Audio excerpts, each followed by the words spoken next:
Então, gente, esse universo tem 13,5 bilhões de anos. Desde que a gente consegue mensurar ou investigar a passagem do tempo, com eventos começando logo após o Big Bang. Nós não temos informação sobre o Big Bang, né? A gente tem informação sobre momentos logo após. 13,5 bilhões. O planeta nosso tem em torno de 4,5 bilhões de anos. E a gente olha para essa natureza hoje colocada aqui, né? Hoje já equilibrada na forma que ela está, com essas formas, essas espécies de árvores, de vegetais, de animais, a espécie humana, do jeito que ela se organiza hoje.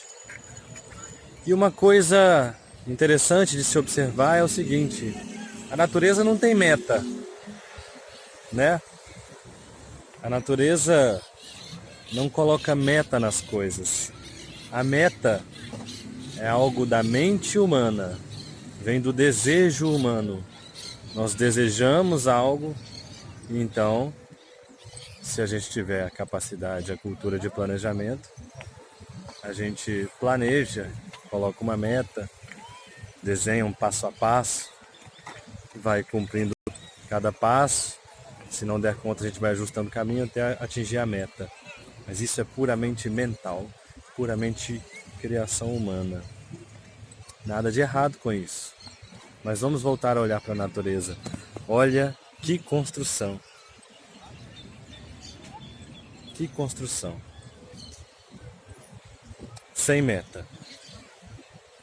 Mas não vamos nos enganar. A natureza não tem metas, mas tem princípios, tem leis, né? Nós temos a lei da gravidade, nós temos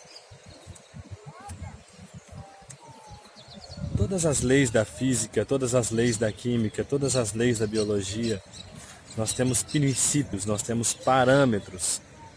A natureza se constrói dia após dia, se transforma dia após dia, seguindo esses princípios, esses parâmetros. E por isso hoje ela está nessa forma aparentemente estável.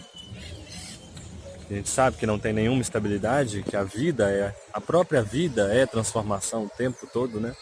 A vida é esse movimento que está sempre criando formas e depois as abandonando, né? Porém, sempre com a mesma cara, sempre com o mesmo jeito, sempre se desenvolvendo, né? E a gente chama de evolução.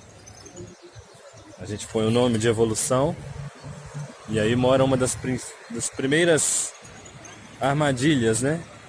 Que é o julgamento do melhor ou pior, né? O mais evoluído é melhor do que o menos evoluído, né? Então a gente olha para a natureza, esse caminhar da natureza com esses princípios, sem metas, mas com princípios. A gente olha para a evolução.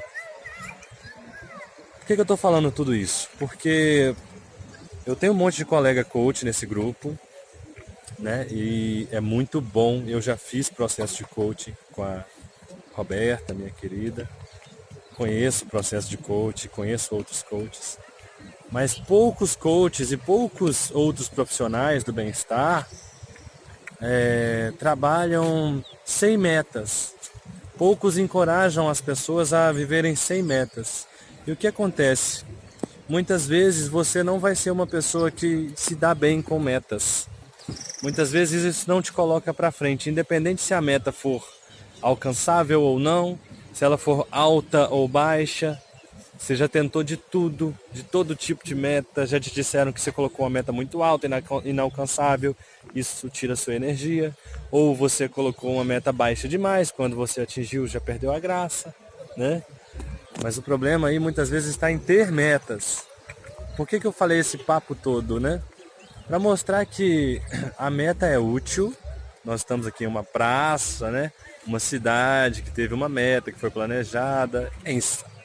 em certo grau, né? Porque muito da cidade também vai sendo construído organicamente, né? Sem necessariamente um planejamento. Mas o resumo da ópera mesmo, o resumo da mensagem é o seguinte: se você não dá certo com metas, se você identificou isso, que você já tentou várias vezes e não consegue, né? Planejamento e tal, experimente para 2020 definir quais são os seus princípios, seus valores, quais são, o que é que você não pode abrir mão, né? Você não pode fazer diferente e seja fiel a isso.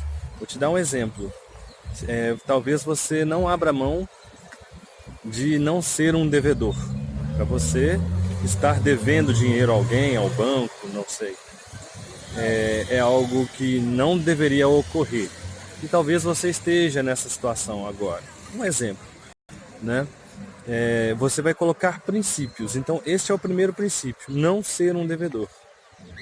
Difícil porque você hoje pode estar nessa posição. Mas aí você vai destrinchar este princípio em outros subprincípios. Que vai ser, por exemplo, então eu não posso, de maneira alguma, gastar mais do que eu ganho, né? Eu não posso viver sem ter uma reserva de emergência. Isso é um princípio, né? Então você pode até passar para o positivo, para não ficar negativo. Então, assim, um princípio: ter sempre uma reserva de emergência que cubra 6 meses do meu padrão de despesa atual.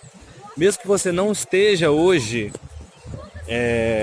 nessas condições ideais, você fixar esses princípios e ser totalmente fiel, sem quebrá-los, vai ser algo que vai direcionar você automaticamente para o ideal que você desenhou, né? Que é algo mental também, assim como as metas, mas funciona de uma forma diferente.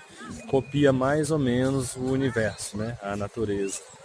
É uma receita de 13,5 bilhões de anos.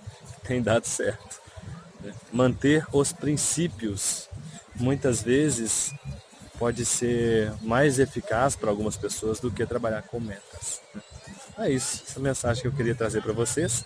Vou colocar aqui embaixo o link para o vídeo de um querido conhecido, né? Que eu conheci há 8 anos atrás, mais ou menos, chama Seiichi Arata. Ele tem um canal no YouTube, ele tem curso de produtividade, etc. E uma vez eu vi ele falando dessa coisa de princípios e metas, e eu achei pertinente trazer para vocês. Assistam o vídeo dele também. Um grande beijo para vocês, feliz 2020.